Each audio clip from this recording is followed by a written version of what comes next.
Hello, everyone. It's very exciting to be here today at Innovate for Climate. We are going to be discussing de-risking carbon markets. This is an area that MEGA, IFC, the World Bank, we have been looking at the carbon markets and the opportunities that carbon markets can bring to developing countries, as well as to the entire climate agenda for the advanced and for developing economies. I was just wondering if this existed somewhere else. So it is my pleasure to have a very distinguished and a very expert panel for this discussion today. So I'm Murli Baroudi. I'm the Director of Economics and Sustainability at MEGA, and it is my pleasure to have a very robust set of speakers at our panel. We have Sarvesh Suri, who's the Director for Climate, Energy, Extractives, Capital, and Financial Markets at MEGA. Welcome, Sarvesh. And our colleague at I4C, Vivek Patek. Vivek is the Director and Global Head of Climate Business at I4C, a very long and distinguished career at I4C across a number of very important areas, important to I4C's business. So we're really very happy to have him with us today. And we also have Chandra Shekhar Sinha. He is the advisor, Climate Change Group at World Bank. He is a real guru and expert in the carbon markets. And we have all at MEGA been learning quite a bit from him. And I hope that this is an opportunity also for everyone to hear from him as well, and for him to share his knowledge. And I'm very, very pleased to also welcome Gavin Templeton. He's a partner at Pollination Group, and he's also been very active in this space, also for many, many years of his activities. So with that, let me really spend most of this time handing over to our panel to talk about the importance of carbon markets and how they can play a role in the climate and climate finance and our goal of achieving the goals and objectives of the Paris Agreement. One aspect of carbon markets that is very important is that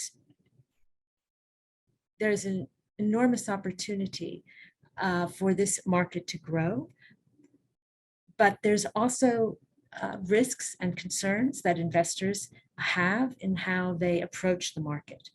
And so de-risking carbon markets provides the possibility that this market could grow faster and be a stronger market, attract a wider variety of players.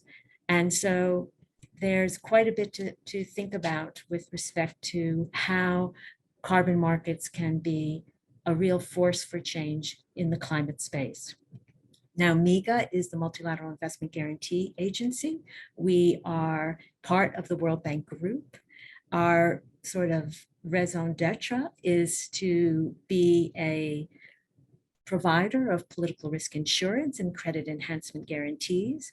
And these guarantees help protect investors, basically foreign investors, against political and non-commercial risks in emerging markets. And that is why this particular space around carbon markets is of such importance to MEGA and to the World Bank Group. So I think I'll then get us started and ask Vivek if he could tell us a little bit more about his experience around carbon markets, the role of emerging markets as host countries of projects, I4C's history of emerging market investments. Your knowledge is so valuable, Vivek, so please let me hand over to you to talk about your experience around projects in emerging markets and the potential role of carbon credits. Thanks. Sure. Well, thanks so much, Murli and MEGA, for having me here, and great to be at I4C again. So I'm just going to share with you all a statistic, which is that according to BNEF, which is Bloomberg New Energy Finance data, I think investments in clean energy in the global transition area touched almost $500 billion, which is $500 billion, which is, I think, great. The challenge or the not so good news is that emerging markets was relatively small. It was at about 10% of that, maybe about 48, 50 billion. And why is that important? Because we clearly need, investments to touch about 3.5 trillion by 2030 for us to be able to achieve the 1.5 degrees. So the biggest challenge, one of the biggest challenges that we're facing today is how do we decarbonize hard to abate sectors? And key to that is whether it's steel, cement, or glass, there are new technologies coming, there's green hydrogen, there's a whole lot of new things happening. But the key to that is going to be clean energy. So how much ever you improve energy efficiency, how much ever you improve your technologies or your processes, if your energy is still going to be largely from fossil fuels, we can play around at the fringes and maybe a little more than that, but we won't be able to solve for the biggest challenge which I think is going to face us in the coming years. And that is again linked to then the importance of that is if all this talk about how much infrastructure is needed, largely in emerging markets, infrastructure consumes construction materials. So, everything is sort of coming to the fact of the need to decarbonize these hard to abate sectors. Now, there are technologies out there, people are able to do it, but clearly there is a cost to this. And the question is, who's going to bear the additional cost? So if you're a steel plant, you have a steel mill in South Africa or in Brazil, you can produce this relatively low emission steel, but it's going to cost more. So who pays for it? And that's one area clearly where I think carbon markets can play a role. As you start to decarbonize some of the sectors that have a long way to go, is hopefully you will be able to generate carbon credits. Now, high quality credits, as they're called, and I'll come to that in a minute, are typically coming from nature-based solutions. There's a set methodology. Everyone knows what they're getting into. There's some amount of predictability.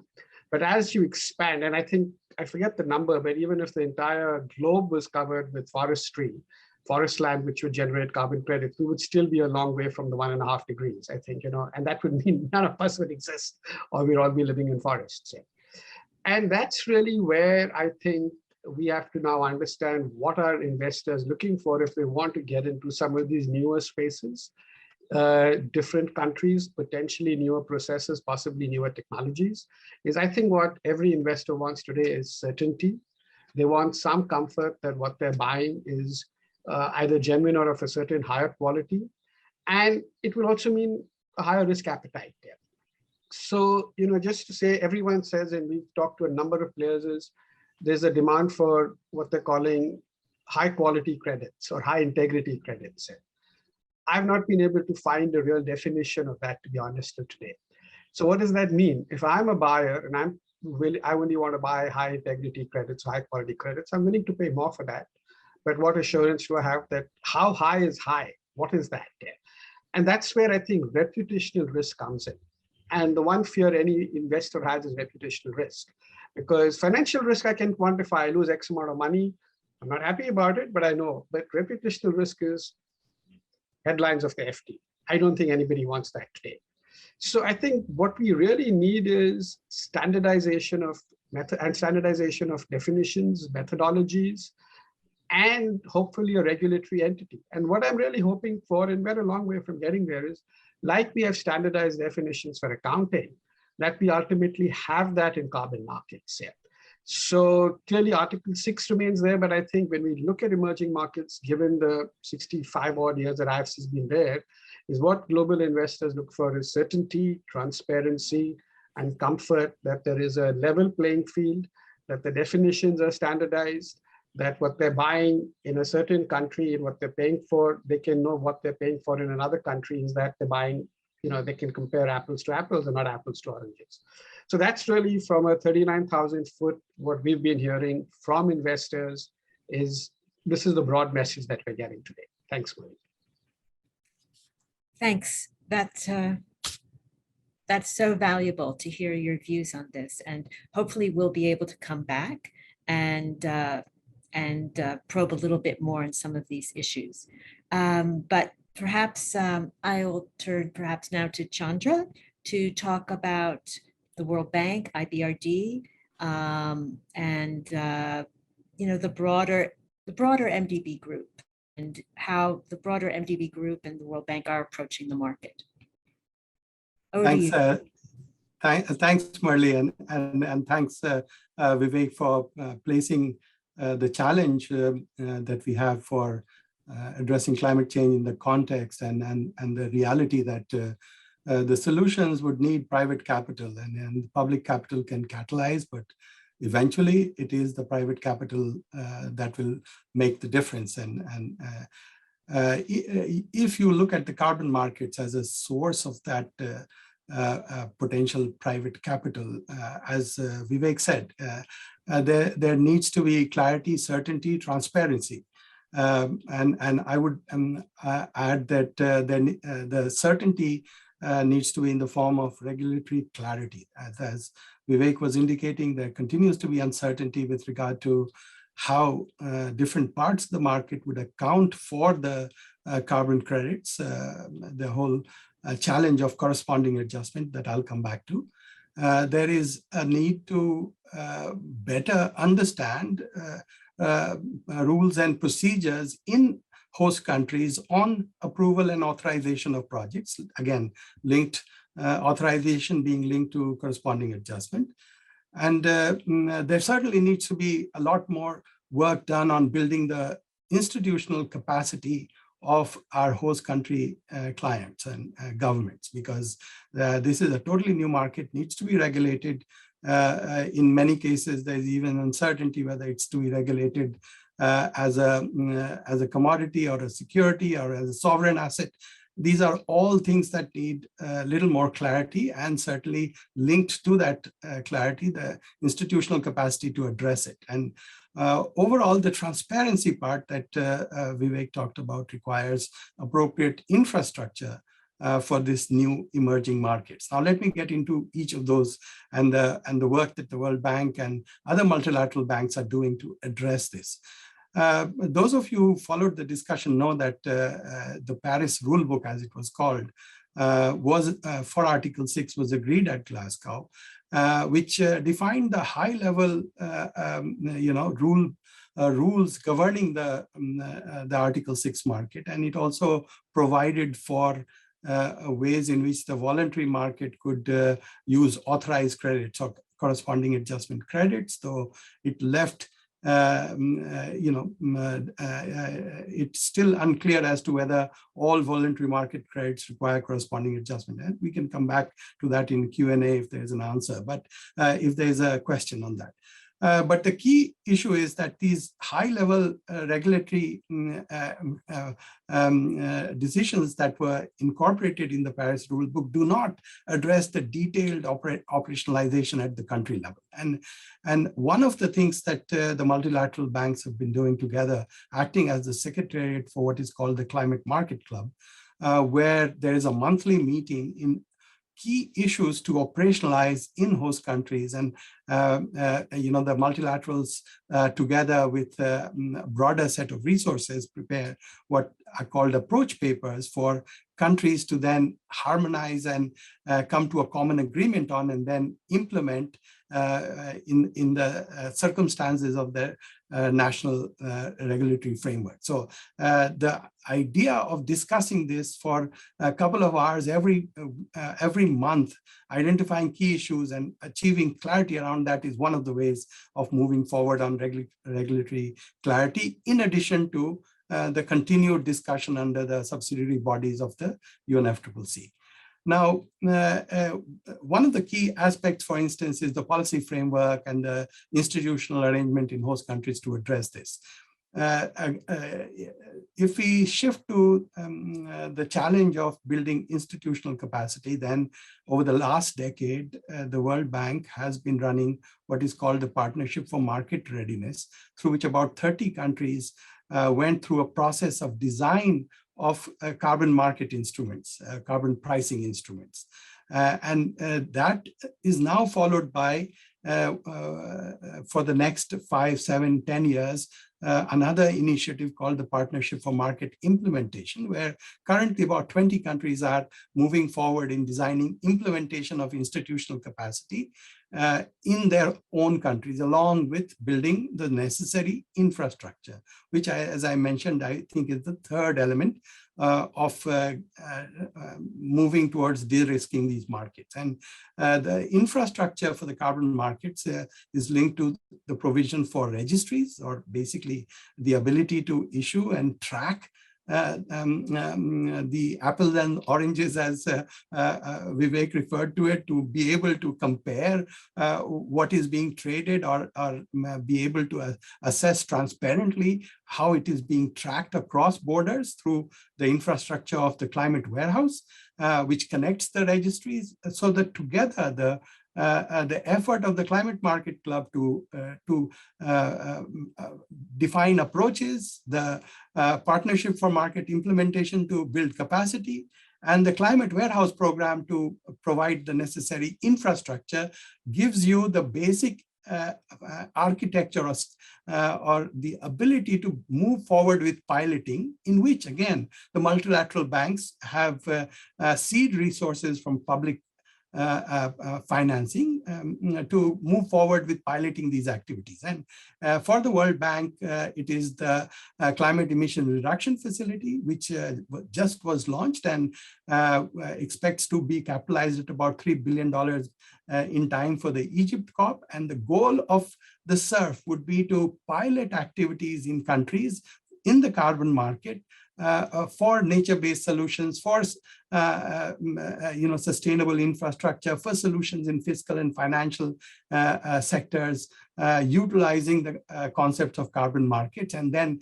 that hopefully serves as a catalyst for private sector to move forward, and for private sector entities like Pollination and many like that to move forward in a sufficiently de-risked environment, which could further benefit from other multilateral products, including credit enhancement and guarantees, perhaps, which Sarvesh would talk about. But back to you, Murli.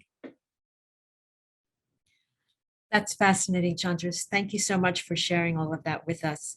And you've already done a perfect handover, actually, to Sarvesh, because I was going to ask Sarvesh to talk about how he sees the role of guarantees and political risk insurance in terms of its potential for risk mitigation in these markets, and also how that could facilitate and scale up the opportunities for the private sector. So over to you, Sarvesh. Thank you, Murli. A few years back, I was living in Indonesia, and one of my most memorable experiences from my stay there was a visit to a orangutan orphanage in the island of Kalimantan, where they bring in baby orangutans who've been abandoned because of deforestation. They've lost their parents, and then rehabilitate them and put them back into the forest after 7 years of their lives.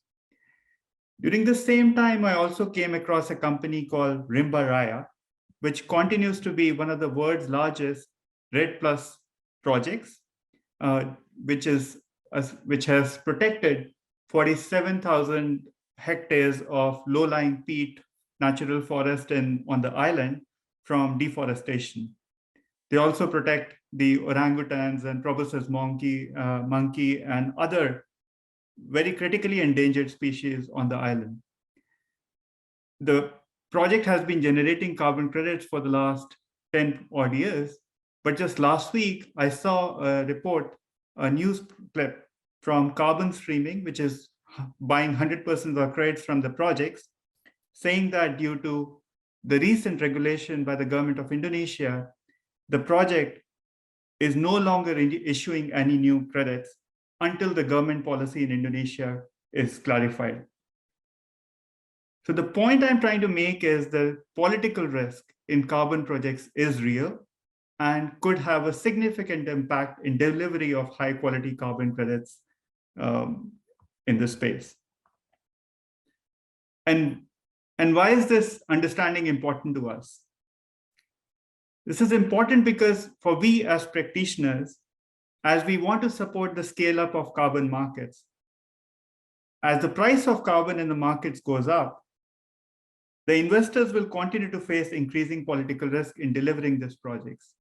And by properly mitigating these risks, they can achieve higher price, the point that Vivek touched upon earlier. And this is also one of the key aspects of quality in the carbon credit space. So I'd like just to focus on 3 points. The first one being that MIGA has been the political risk insurers of choice for projects in developing countries. Point number 2, we are adapting our products to be best suited for use in the carbon markets. And number 3, along with political risk insurance, some of the other factors that Vivek touched upon around integrity, around environment, social governance and compliance, these are also issues where MIGA can play a significant role in supporting carbon projects in developing countries. So as part of the World Bank Group, MIGA is the leading political risk insurer for projects. Over the last 32 years of our existence, we've supported more than 1,000 projects or close to 1,000 projects across countries. And in sectors where the government involvement is more pronounced, the role for MIGA as a political risk insurer becomes even more important. For example, in the energy sector, over the last 7 odd years, we've supported more than 90 projects totaling more than $3 billion of guarantees in the clean energy space. We have a global portfolio of about $23 billion, and every time the real value of MIGA's work or MIGA's guarantees is that we support our host country clients as well as our foreign investor clients. Every time we see a potential conflict brewing between a project and a foreign investor, we try and ameliorate those discussions. We try and act as an honest broker between the investor and the host country and clarify the situations.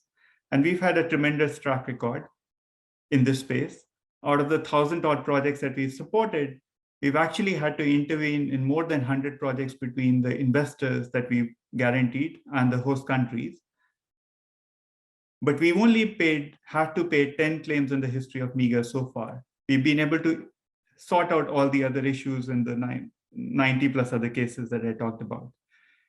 And in the 10 odd projects also, 8 of those projects were for war and civil disturbance cover, where once an event has happened, an asset has been damaged due to political violence, MIGA just has to pay a claim. Nobody can rectify the situation. For government actions or inactions, we've only paid 2 claims in the history of MIGA. Now, how does this help in the carbon markets? We have covers, insurance covers like risk of expropriation and breach of contract, which could be very helpful in ensuring that the carbon projects, which have maybe licensed by the government or may have received land acquisition rights from regulatory authorities, could continue to operate. And if there was any issues on such political risk, then MIGA can come and pay compensation to the investors or sort the issues out. Similarly, if we can provide a war and civil disturbance cover, which could be very helpful for projects to protect themselves against situations of political violence, of acts of terrorism, and the like. And in terms of our innovation, we are adapting our breach of contract cover to cover the risk of corresponding adjustments to reduce the risk of double counting that investors could face when they are buying carbon credits from developing countries. I'll give you an example. If you have a German company that's buying carbon credits from, let's say, an Indonesian or let's say a sub-Saharan African country. Now, once the project mitigation outcomes have been sold to the investor company, these are counted towards, the project could still be counted towards the industry commitments of the host country itself and the sub-Saharan country, the sub-Saharan African country. What we could do is, or what the government in the sub-Saharan country could do is, they could offer or they could issue a letter of authorization to the investor from Germany, saying that they would not count these commitments towards their NDC commitments under the Paris Agreement. And what MIGA could do is we could backstop this obligation under the letter of authorization that is issued by the host country. By mitigating the political risk of double counting in this space, it could again add to one of the parameters that Vivek touched upon, which is the quality of carbon credits.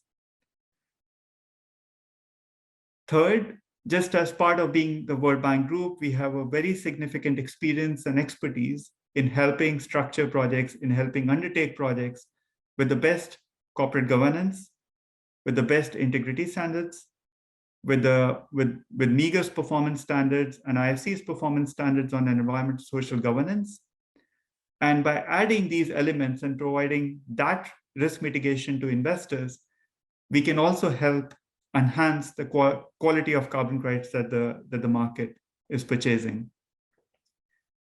So to sum up, MEGA continues to be the leading political risk insurer of choice in developing countries.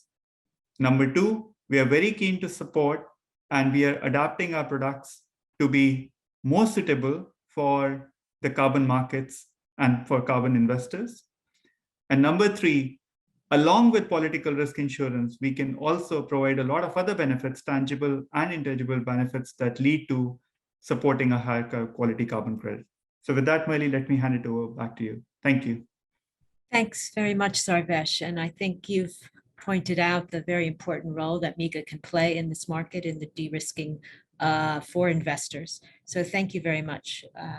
So let me now turn to Gavin, who is with us from Pollination, and to ask him to talk about the investor perspective and the work of Pollination in the markets. So thank you for joining us, and Gavin, over to you. Thanks, Murli, and thank you to the World Bank for the kind invitation to speak to you today. Just briefly on Pollination, we are a reasonably new company, but characterized with very, very deep experience in carbon markets. Our sole mission is focused on a net zero nature positive future, and we bring together expertise across finance, investment, strategy, policy, law, engineering, science, very deep government expertise as well. And again, we are investors in projects as well as advisors on projects with a particular focus around nature-based solutions. We actually announced our investment in the world's largest mangrove restoration project, which is restoring something of the region of 350,000 hectares in Sindh province in southern Pakistan. And I think to think about the work that we're doing with projects and also with investors itself, there are a myriad of issues that are on investors' minds. In my background, actually, I cut my teeth in the first blush of the carbon markets just over 20 years ago. And investors are nervous. And I guess that the thing that's on their minds is integrity. We say that if there's 100 investors chasing 100 carbon credits, they're all chasing the top 10%, because they're all very, very concerned about integrity. But from that, comes other issues that are concerning them, such as permanence, resilience, the co-benefits, and the co-benefits are really, driving kind of price differentials. And it was mentioned, I think it was Sarvesh that was mentioning it, Article 6, and what the implications on the political side, with the Indonesian decision to not allow export of carbon credits until they've met their own NDC. This is a big, big issue. And I think the intervention of MEGA in the market is welcome, because, we need to be building confidence. There is huge demand, and there's a lack of high quality supply. So I think having MEGA to be able to provide political risk insurance in this market is going to be hugely beneficial. But talking about our experience, particularly around nature-based solutions and why investors are being drawn towards nature-based solutions, well, there's a few different things. The first of those being the scale. The MBS projects can be implemented at a significant scale, and of course, a lot of the investors and corporates who are seeking to offset are having to offset a large amount of emissions, and they can exceed, the scale is significant. And then on the integrity, I mean, obviously the MBS are following the highest quality standards around removals, and they can provide significant co-benefits. And again, that is driving a lot of the price differential. We see investors willing to pay a price premium to developers to get those co-benefits. And thinking about the co-benefits which they're looking for around biodiversity, and again, that's going to become increasingly important for investors as we start to see the TNFD, the Task Force for Nature-related Financial Disclosures, taking shape. Investors trying to understand their own impact on nature and biodiversity being part of that. So investors are increasingly seeking positive biodiversity outcomes. Then the support of communities as well. And as prices have gone up, the discussion around benefit sharing and co-benefits for communities is very high up on the agenda, and best practice is still something that is forming. And we're seeing a lot of interest from investors who are looking to understand how the offset projects are benefiting the local communities where they're taking place. And in other areas such as food security and resilience, I talked about our investment in mangrove restoration and blue carbon.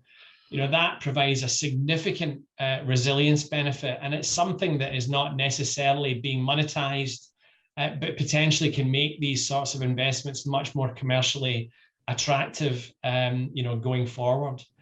So as I mentioned, they are commanding a significant price premium at the moment in the market, but there is lots and lots of enthusiasm, for particularly NBS projects. But we're seeing investors looking to diversify. And I think one of the interesting things, the dimensions that we were seeing early on in our engagement, is a lot of investors and corporates were coming to us seeking offsets aligned with their supply chains, looking to align their offsets with their operations. And it's clear that sometimes that is not plausible because the large volumes are coming from Southeast Asia, are coming from Latin America, where potentially they don't have the supply chains. So we're seeing investors and corporates seeking to diversify, and with that they can mitigate the risk that they have when they're developing their projects. So that's a few perspectives from the investor side, Melanie. And with that, I'll hand back to you. Thanks very much. Fascinating to hear about your approach to the market. And I think we've gotten a range of views here on this very fascinating panel discussion. And if I may, if I could just perhaps direct a few questions that came to mind when I heard each of you speaking. And so if you don't mind, Vivek, I think I'll start with you. You started us off. And I think I heard everyone touch on the risk aspects, and you yourself started off with this idea about high quality credits. And I guess behind the idea of high quality credits is potentially low risk or lower risk. And so do you see that we are sort of in a world here where buyers of credits will have to review each credit deal by deal? Or because of this premium on high quality credits or low risk credits? What's your sense of that? Thanks. So, I mean, that's a hard one to answer, because what you're really saying is what will the market look like 5-7 years, 3 years from now, and that's a hard one. But clearly the way a large part of the market is working today is exactly what you're saying, is that you need to review credit by credit by and large. There's no, again, uniform way to know what's out there. And over time, I think that's what we will need, is we will need a framework where either you tokenize the credits, and when you tokenize them, there's enough detail so the buyer can very quickly have that background. But then again, what's going to be critical is if you're going to start tokenizing credits, and Chandra talked about the registry, who is going to be there? You need a uniform body to be able to verify that this is what this credit actually means. And then once you tokenize them, then the buyers and sellers can the marketplace can work a lot more efficiently. So if we are talking about a market that is going to grow, Merle, I absolutely think that we will have to reach a stage where, just like today, if you're going to the stock market, or the debt capital markets, you see a paper, you see the credit rating, and you buy it based on the credit rating. You're not going to be able to get into an appraisal of each one of them, at least by and large, if you look at the higher end of the market. Now, that's again what comes is, at the higher end of the market, we will need to move towards that because buyers will want to be able to buy and sell, or traders will want to be able to buy and sell. So we will have to reach a stage where there is at least a relatively, I wouldn't say broad, but a relatively precise framework so that people can buy without doing a lot of due diligence. But that, I'm going to deviate a little, but that brings up another very interesting topic, is that we are looking at carbon credits today. But there is a broader ecosystem where the credit is being created. So whether it's a nature-based credit, is how do you know that you haven't taken people's jobs away? What is the social impact? And there's a broader environmental and social sort of ecosystem that you need to link into, so that clearly a carbon credit is a positive, but is that project doing any other damage somewhere else? Are there something, and over time, I don't know if this will happen, but you will have to look at supply chains a lot more carefully. And I think Gavin alluded to that. You will have to look at the entire value chain, I would argue, and not just your sort of, I wouldn't call it a sliver, but a sort of a siloed approach. And we are still far from that, I think, and the market is taking time to develop. But I think at least that's what we ultimately have to go towards, is a more standardized approach where I'm hoping you can have a clear, I don't know whether it's a rating for a credit. Chandra will hopefully have all the solutions for us, along with people like Gavin, where you have a rating for a credit. I know this is a rating, but then I need the confidence as the buyer to make sure that the other environment and social aspects have been taken care of here. The other reason why you need to have a lot more, not uniformity, but a clear methodology where people know what they're buying without having to get in detail, is as we start going down the value chain, 40 to 60% of SMEs, the economy in most of our markets comprises of SMEs here. And no one is talking about how to decarbonize them, simply because the SMEs don't have the capital, nor do they have the means of the technology.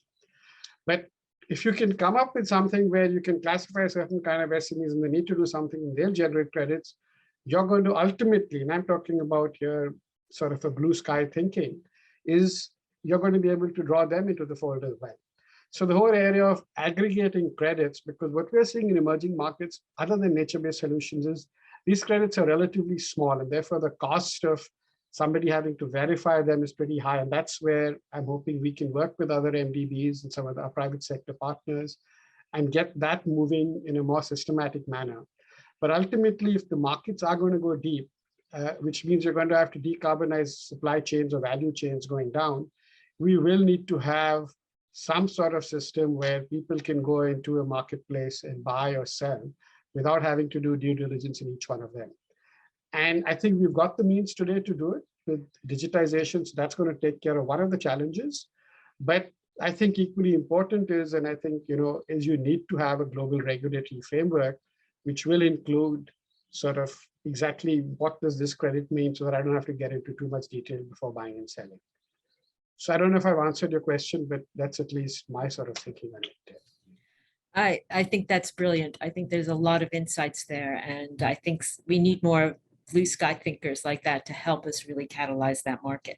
So I'm going to turn to another blue sky thinker here and turn to you, Chandra. So, maybe you could give us some thoughts about all of this from the country's perspective.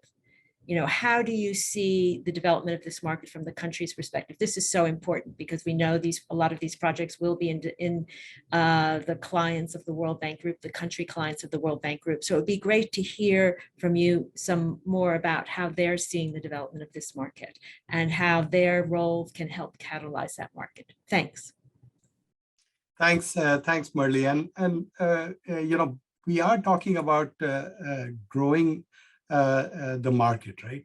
Because last year, the voluntary carbon market has doubled for the last 2 years, touching $1 billion last year.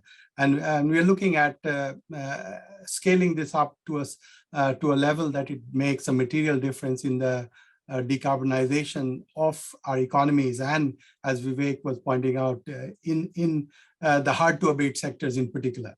That's one part of it. How do you scale it up? Second part of it is to recognize that the Paris Agreement through the NDCs has created a sovereign asset in the form of mitigation outcomes for which corresponding adjustment is committed. And this is a totally new framework for most of our client countries. And certainly for the fast growing ones, it's of particular concern that they should not, they should be cautious about transacting in a market where they have commitments in 2030 and would continue to have commitments for decarbonization and achieving net zero targets. So that, getting the head around this new framework is the biggest challenge that our client countries are facing, which coupled with the fact that these are often, the carbon markets or climate change is often the responsibility of the Ministry of Environments, which are not as well equipped as the rest of their counterparts in the same government to think about, how do you give concessions? We are now into that kind of a mode. If you a commitment for corresponding adjustment is similar to concession, and how do you do that in a transparent manner? Where do you get the information necessary to build that confidence within the government that it's being done in the right way? All of these are the big challenges they're facing. And I think one of the advantages in the climate change area or the carbon market in particular is that there are very few legacy systems in place. So what Vivek was suggesting in terms of moving towards a full digital ecosystem, a good thing is that there are no legacy systems. You have to build it from fresh. So you can move straight to a digital ecosystem rather than to and leapfrog as we've done in the telecommunication area in many of the countries. So, I think that's one part of it. The second part of it is that we still need to develop procedures, rules, and so on. And these in the early stages would be catalyzed by the multilaterals, by some of the bilaterals. Those of you who've kept track of the market know Japan started the joint crediting mechanism almost 7-8 years ago as a totally new model of cooperation, which is very consistent to what we have in Article 6. Switzerland has been going through its carbon procurement program and has signed partnerships on framework agreement, which would put in place how these carbon markets would work. Sweden is doing something similar. Singapore is the latest entrant in the market, signing MOUs with countries on how to create the national frameworks which would allow these markets to be catalyzed. And the governments in most of these instances are playing the role of putting in place the framework and letting the private sector then engage in making the transactions happen. And that I think is going to be a way by which some of these early entrants and the multilaterals through the SURF, potentially I4C, I hope Vivek would be able to pool the private sector resources and scale up engagement through the excellent pipeline that I4C and the World Bank Group in general have. There are all of these possibilities which could help convince our host countries to engage in this, because this is the fastest growing source of climate finance, if you will, for decarbonization. If we utilize the interest created by the corporates and by countries to partner in the decarbonization challenge. Back to you, Murli. Thank you so much, Chandra. That's so much to think about how we can grow this market and how our client countries around the world can play a role. And I think this is a big opportunity for MIGA, the World Bank Group, to bring together private sector and the country picture and country perspective to really grow this market. So Sarvesh, maybe a question for you. I mean, we've heard a lot about risks. You talked a lot about the risks, but how does an organization like MIGA approach risks like integrity risks in the market or other risks in the market? I mean, is this something that you have a framework for, or is this something you look to your clients to address? How do you approach that? Thanks. Thank you, Mary. So in terms of some of these aspects, given the fact that MIGA is part of the World Bank Group, we've been working in developing countries on projects for 32 odd years of our existence. This is something very much ingrained in our DNA. Now, we, just like I4C and the bank, first of all, the first level of analysis and sifting is to make sure that the projects that we are supporting, the partners that we are working with, the sponsors who have developed those projects have the same mindset of achieving the best standards in integrity, in reputational concerns, as well as in environmental, social governance and compliance that they would want to pursue in these projects in developing countries. So that's the first question that we ask. Are we working with the right partner? And if that's the case, then the way we approach these issues is not to be the policeman, but really to be the partner and I could even say a guiding partner who could lead our sponsors, our clients in a path that they may not be complying with all these standards today. When we conduct due diligence and we find out what are the gaps that exist between where the countries are and where the clients are and where the projects need to be, but then work with them through that path that we identify with them and commit with them and support them during taking this journey forward. We've also been very glad that we received some funds from some of the donors who also see MIGA playing a very important role in this regard. And we also at times bring in technical expertise using these donor funds to support the companies in this journey forward. So look at MIGA not as an institution who's policing or the compliance, but look at us as a partner who's really willing to work with you in ensuring that your projects become much more sustainable, working alongside MIGA for years to come. Thank you, Millie. With that back to you. Thank you very much, and thanks for sharing that. I think that's such valuable insights into the way MIGA works. Now, Gavin, we have time for a question for you. I'm so glad we will have the opportunity to ask you about how you think this market is going to grow in this early stage. What would you like to see from where you sit that would bring in more investment into this market? Well, I think it's been described by the other participants as well around integrity. How do we drive integrity into this market? I mean, one of the really hot topics that we are focused on providing advice on at the moment is around benefit sharing. Because these nature-based solutions projects are, predominantly in emerging markets, we need to ensure that the benefit sharing mechanisms are benefiting local communities, right? And ultimately, it is a work in progress. What does best practice actually look like? But I think with the participation of the World Bank in MIGA, we're going to be driving integrity into these markets, and like I said, it's evolving all the time, and investors and offset buyers are looking to be assured that when they're investing in projects, that the local communities are benefiting. So, in that rush to integrity, how can we improve benefit sharing mechanisms so the communities on the ground are benefiting from this investment? Remember, for a lot of these countries, and least developed countries and small island developing states, this is one of the big opportunities for them to access international climate finance. When you think about the big flows of climate finance, they are not going to be building big power systems. They're not going to be building offshore wind farms, but protecting and enhancing